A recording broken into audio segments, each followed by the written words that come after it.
நமஸ்காரம். நான் உமா விஜய் பேசுகிறேன். இந்த தென்னிந்தியாவில் போய் தரிசனம் பார்த்த கோயில்களை பற்றின பதிவில் இன்றைக்கி என்னோடய யூடியூப் சேனலுக்கு 783வது பகுதியாக பார்க்க போகிற கோவில் எல்லாருக்குமே நல்ல தெரிஞ்ச பிரபலமான கோவில் தான்.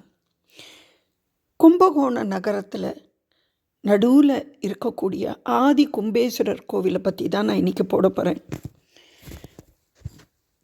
இந்த ஆதி கும்பேஸ்வரர் கோயிலுக்கு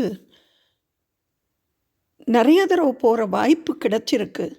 ஆனாலும் முழுமையாக அதை பார்த்து ஒரு பதிவு போடணுங்கிறதுக்கு சந்தர்ப்பம் இப்போ தான் எனக்கு கிடச்சிது.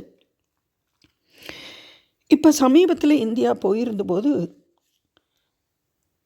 மகா சிவராத்திரிக்கு முன்னாடி அங்கே தங்கியிருந்தோம், அந்த கும்பகோணத்தை சுற்றி வர.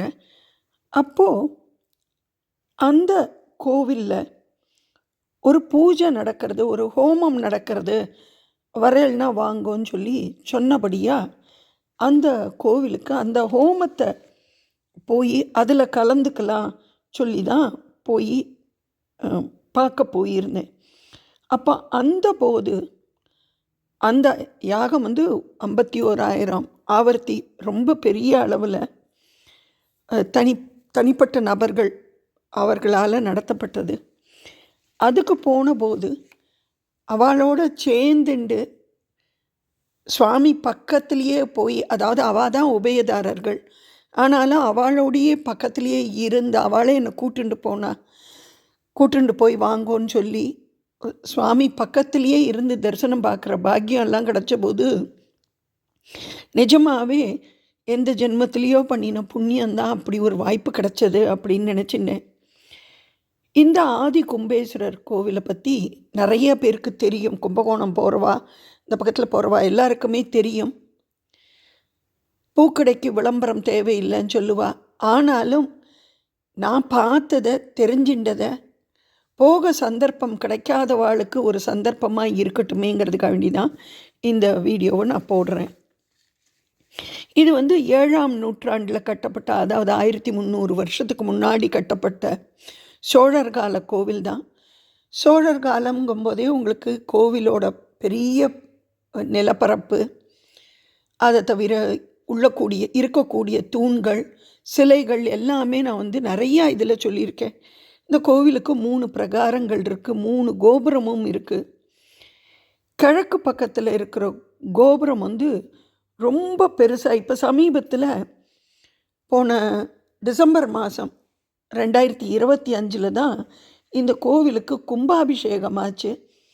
அதே இப்போ இந்த டிவி வாய்ப்பு இருக்கிறபடியாக அது மூலியமாக பார்க்குற பாக்கியம் கிடச்சது. கிழக்கு பக்கமாக இருக்கிற கோபுரம் பெருசாக 9 நில கோபுரம், கிட்டத்தட்ட 128 அடி ஒசரம். இங்கே அது வழியாக உள்ளே நுழைஞ்சு போனேன்னாக்க நிறைய கடைவீதிகள்லாம் இருக்கும். அதுக்கப்புறமா போனேன்னா பெரிய நடையில் ஒரு மண்டபம் இருக்கும். அந்த மண்டபத்தை தாண்டி பலிபீடம், கொடிமரம், நந்தி பகவான் அப்படின்னு பார்த்துட்டு உள்ள கோவிலுக்குள்ளே போகணும். இங்கே இருக்கிறக்கூடிய அம்பாள் மங்களாம்பிகைன்னு சொல்லக்கூடிய அம்பாள். சுவாமி கும்பேஸ்வரர். இது பாடல் பெற்ற 26வது, அதாவது காவிரியோட தென்கரையில் இருக்கக்கூடிய 26வது ஸ்தலம். 274 ஸ்தலங்களில் இது 89வது ஸ்தலம். இந்த ஆதி கும்பேஸ்வரர் கதை வரலாறுன்னு பார்த்தேன்னாக்க, யுகங்கள் முடியும் போது பிரளயம் வரும். பிரளயத்தில் எல்லா உயிர்களும் அழிபடும். அதுக்கப்புறமா திருப்பி அடுத்த யுகம் ஆரம்பிக்கும். அப்படி இந்த யுகங்கள் அழிய போகிறதுங்கிற சூழ்நிலை வரும்போது பிரம்மா போய் ஈசன்கிட்ட கேட்குறாராம். ஈசன் எல்லா உயிர்களோட விதைகளையும், எல்லா உயிரினங்களுடைய விதைகளையும், வேதங்களையும், புராணங்களையும் ஒரு அமிர்தம் நிறைஞ்ச கலசத்தில் வச்சு கைலாச மலை மேலே வச்சிரு, மலை உச்சியில் வச்சிருன்னு சொல்லி சொன்னாராம். அது பிரகாரம் பிரம்மாவும் கொண்டு போய் மேலே வச்சிட்டாராம். பிரளய காலத்தில் அந்த கலசமானது அடிச்சுண்டு வந்தது. அப்படியே அடிச்சுண்டு வரும்போது இந்த ஊர் பக்கம் வந்ததாம். மிதந்து வரும்போது சுவாமி ஈசனே கிராதமூர்த்தியாக அவதாரம் எடுத்து அவரே அம்புனால் அந்த பானையை பில்லால் அடிக்கிறாராம். அந்த பானை உடஞ்சி போகிறது. அந்த பானைக்குள்ளே இருந்த விஷயங்கள் எல்லாம் மாவில் தேங்காய் பூனல் அப்படி எல்லாமே விழுந்த இடங்கள் எல்லாத்துலேயுமே ஒவ்வொரு சிவலிங்கமாக இருந்திருக்கு, உண்டாயிருக்கு. அங்கே பூஜைகள் நடந்துட்டுருக்கு. இந்த கோவில்கள் சப்தஸ்தான கோவில்கள் சொல்லுவா. அதை தவிர இந்த விழுந்த இடம் சுற்றி வர விழுந்த இடங்கள் ஒரு 24 கிலோமீட்டருக்குள்ள இந்த கோவிலோட இந்த கலசத்தில் இருந்ததெல்லாம் செதறி அந்த அமிர்தமும் சேர்ந்து கலந்து விழுந்ததாம். இந்த இடத்துல 5 சிவாலயங்கள் பிரதானமாக இருக்குது. அந்த 5 சிவாலயங்களுக்கு பஞ்சக்ரோச ஸ்தலங்கள்னு பேர். அதாவது 2.5 நாளைக்குள்ளே போகலாம் அந்த தூரத்தில் இருக்கிறதுங்கிறது ஐதீகம். அப்படி பார்த்தேன்னா திருநாகேஸ்வரம், சுவாமிமலை, திருவிடமருதூர், தாராசுரம், திருப்பாடலவனம் சொல்லக்கூடிய கற்பூர், இந்த கோவில்கள் எல்லாம் இந்த பஞ்சக்ரோச ஸ்தலங்களில் இருக்குது. இந்த பஞ்சக்ரோச ஸ்தலங்களுக்கு சுவாமியும் அம்பாளும் இந்த 20-24 கிலோமீட்டர் தூரத்துக்கு சித்திர மாதத்தில் வரக்கூடிய சப்தஸ்தான திருவிழா போது சுவாமியும் அம்பாளும் எழுந்தருளி எல்லா ஊருக்கும் போயிட்டு வருவாளாம். இந்த 20 கிலோமீட்டர் 24 கிலோமீட்டருக்கும் 7 ஸ்தலத்துக்கும் சுவாமி அம்பாளும் போயிட்டு வருவா.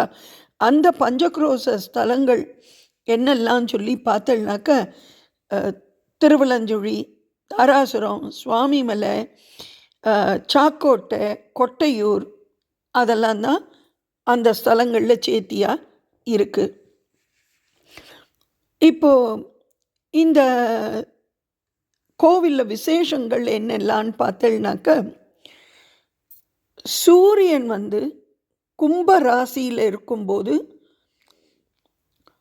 மகர ராசியில் இருக்கிறது உங்களுக்கு தை மாதமாக இருக்கும். மாசி மாதத்தில் கும்பராசியில் இருப்பார். அதே நேரத்தில் குரு பகவான் சிம்ம ராசியில் வர்றது 12 வருஷத்துக்கு ஒரு தடவை சூரியன் கும்பத்தில் இருக்கும்போது சிம்மத்தில் குரு வர்றது. அந்த நேரத்தில் வரக்கூடிய மாசி மாதம் அது சொல்லிட்டேன். அந்த பௌர்ணமி அன்னைக்கு மகாமகம் சொல்லி 12 வருஷத்துக்கு ஒரு தடவை நடக்கிறது. அந்த மகாமகம் திருவிழா இந்த கோவிலில் ரொம்ப சிறப்பாக சொல்லப்படுறது. இங்கே வன்னி மரம் தான் ஸ்தல விருட்சமாக இருக்குது. அம்பாள் சிவனுக்கு பக்கத்திலேயே இடது பக்கத்தில் தனி சந்நிதியில் மங்களாம்பிகையா மந்திர பீடேஸ்வரியாக காட்சி தந்துட்டுருக்கா. அதாவது சிவன் மந்திர பீஜாட்சர மந்திரங்களில் இது சக்தி 51 சக்தி ஸ்தலங்களில் ஒரு ஸ்தலமாக இருக்குது. சிவன் 36,000 மந்திர இதை அம்பாளுக்கோசரம் இங்கே தனக்கு சரிபாதின்னு சொல்லி தங்கிட்ட இருந்ததை மந்திர சக்திகளை சுவாமி கொடுத்தாராம். 36,000 கோடி மந்திரங்களை அம்பாள் தங்கிட்ட இருக்கக்கூடிய 36,000 கோடியும் சேர்த்துண்டு 72,000 கோடி மந்திர சக்தியோடு இங்கே இருக்கா. அதனால் இங்கே மந்திர பீடேஸ்வரி, விஷ்ணு பீட ஸ்தலம் அப்படின்னு சொல்லக்கூடியது. இந்த அம்பாளை போய் பார்த்தாக்க அப்படியே நின்று பார்த்துட்டே இருக்கலாம் போல் இருக்குது. நிஜமாகவே அந்த அபிஷேகம் பார்க்குற காட்சியெல்லாம் அவ்வளவு கூட்டம், எள்ளு போட்டால் எள்ளு எடுக்க முடியாது, அப்படி ஒரு கூட்டம். அந்த இடத்துல இந்த தனி மனிதர்கள் பூஜை பண்ணின உபயதாரர்கள் என்னையும் அவள் குடும்பத்தில் ஒருத்தராக கூட்டுண்டு போய் அந்த அம்பாள் சன்னதியில் பக்கத்தில் உட்காத்தி வச்சு அப்படி ஒரு பாக்கியமாக நான் நினைக்கிறேன். அது கிடச்சது. அம்பாள் கிழக்க பார்த்து தான், சுவாமியை மாதிரியே கிழக்க பார்த்து 4 கரத்தோட மேலே இருக்கிற வலது கரத்தில் அமுத கலசத்தையும், இடது கரத்தில் மேலே இருக்கிற இடது கரத்தில் அட்சமாலையும், வலது கீழ் கரம் அபயமும், இடது கீழ்கை வந்து ஊர்வாஸ்தமம் கொடுத்துண்டு அருள் பாலிச்சுட்டுருக்கா. இந்த அம்பாளை வேண்டிண்டா சக்தி, ஞானம், கல்வி, திருமண தடை, புத்திரபாகிய தடை எல்லாமே நீங்கும் சொன்னால் நின்று பேசக்கூடிய அம்பாளை பார்த்துட்டே இருக்கலாம் போல் இருந்தது. அவ்வளோ கண்ணில் ஜலம் வர்ற மாதிரி அம்பாள் அத்தனை அழகாக இருந்தார். இங்கே இருக்கக்கூடிய ஈசனை பற்றி நான் சொல்ல விட்டுட்டேன். ஈசன் வந்து சுயம்புவானவர். இந்த ஈசன் வந்து பார்த்தேன்னாக்க அந்த மண், அந்த கலசத்தில் இருந்த மண்ணாலையும் அமிர்தத்தாலையும் கலந்து ஆன சுவாமிங்கிறபடியாக இங்கே இவருக்கு அபிஷேகங்கிறதே கிடையாது. எப்போவுமே தங்க கவசம்தான் சாத்தி இருக்குமா. சுவாமியோட அந்த பானமும் வந்து கீழே கொஞ்சம் அகலமாகவும் மேலே கொஞ்சம் கூம்பு மாதிரியும் கொஞ்சம் வித்தியாசமாக தான் சுவாமி கூம்பு வடிவத்தில் இருக்கார். இவருக்கு அபிஷேகங்கிறது இவருடைய ஆவுடையாருக்கு மட்டும்தான் அபிஷேகம் நடக்கிறது, சுவாமிக்கு அபிஷேகம் கிடையாது அப்படிங்கிறதும் இந்த லிங்கம் கொஞ்சம் சாய்ந்த மாதிரி இருந்த மாதிரியே என்னோட கண்ணுக்கு தோணித்து.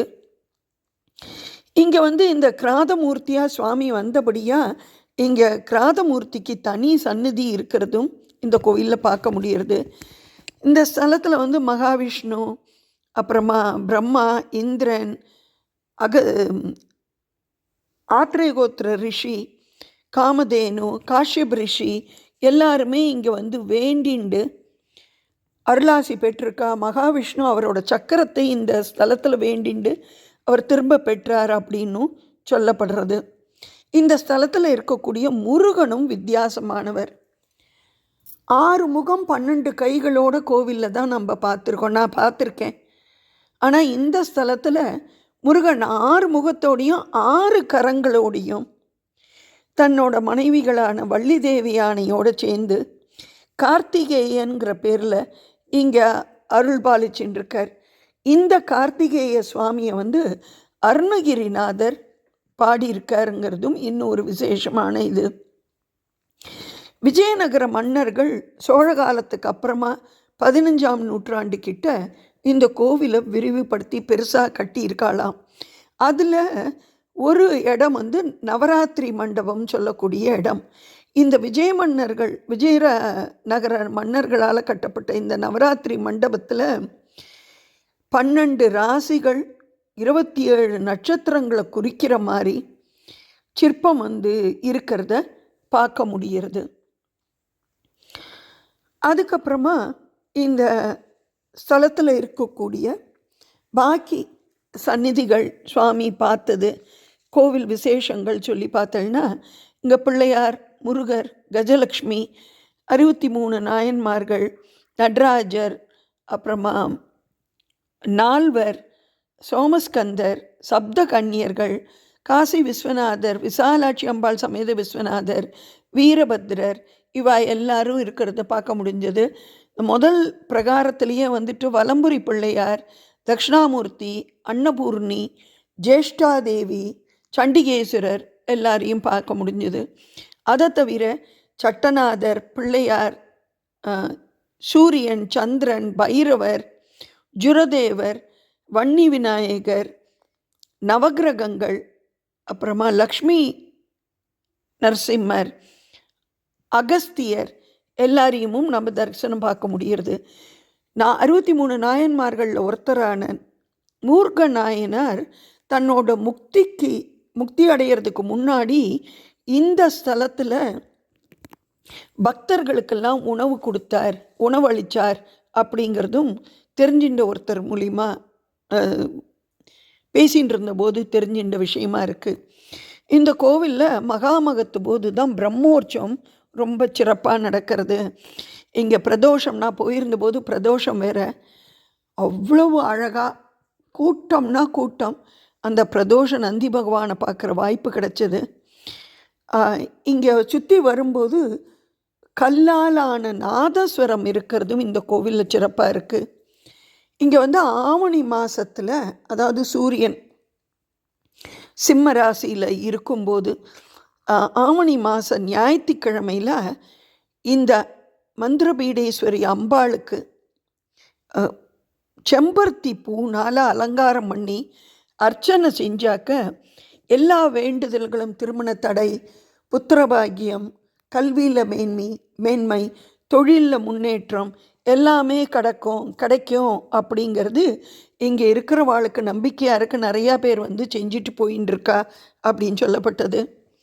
இந்த ஸ்தலத்தை பற்றின தேவார பாடல் வந்து நக்கரணையனை நாடோறும் நன்னெஞ்சே வக்கரை உறைவானை வணங்குனி அக்கறையோடு அறவரை யார்த்தவன் கொக்கரையுடையான் குடமூக்கிலே அப்படின்னு பாடலானது சொல்கிறது.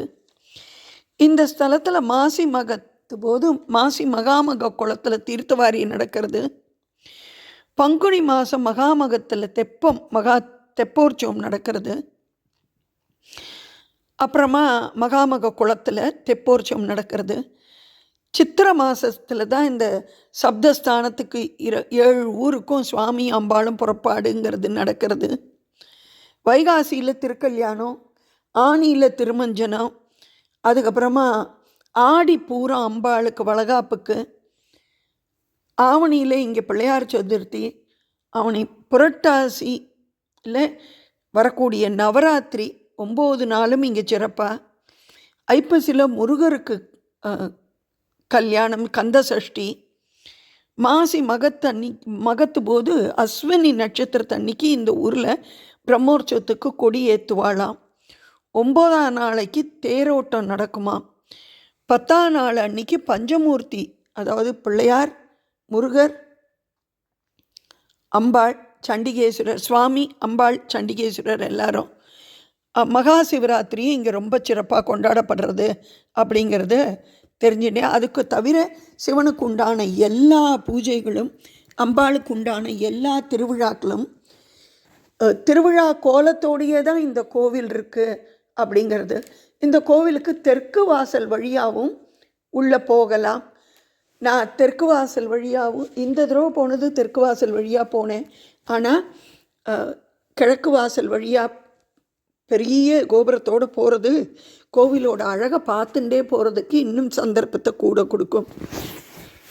யாருக்கெல்லாம் இது வரைக்கும் போய் பார்க்கலையோ இல்லை கும்பேஸ்வரர் கோயிலை பற்றின விவரங்கள் தெரியலையோ அவள் வந்து சந்தர்ப்பம் கிடைக்கும்போது கண்டிப்பாக கும்பகோணம் போகும்போது இந்த ஸ்தலத்தை பார்த்து இந்த அம்பாளோட சக்தி பீடத்தில் ஒன்றான இந்த மந்திரபீடேஸ்வரி அம்பாளை நமஸ்காரம் பண்ணிவிட்டு அம்பாளோட அருளாசியும் இங்கே நமக்கு அருள்பாலிச்சின்னு இருக்கிற சுயம்புவாக இருக்கக்கூடிய இந்த கும்பேஸ்வரர், இவரை வந்து ஆதி கும்பேஸ்வரர்னு சொல்லி சொல்கிறார்.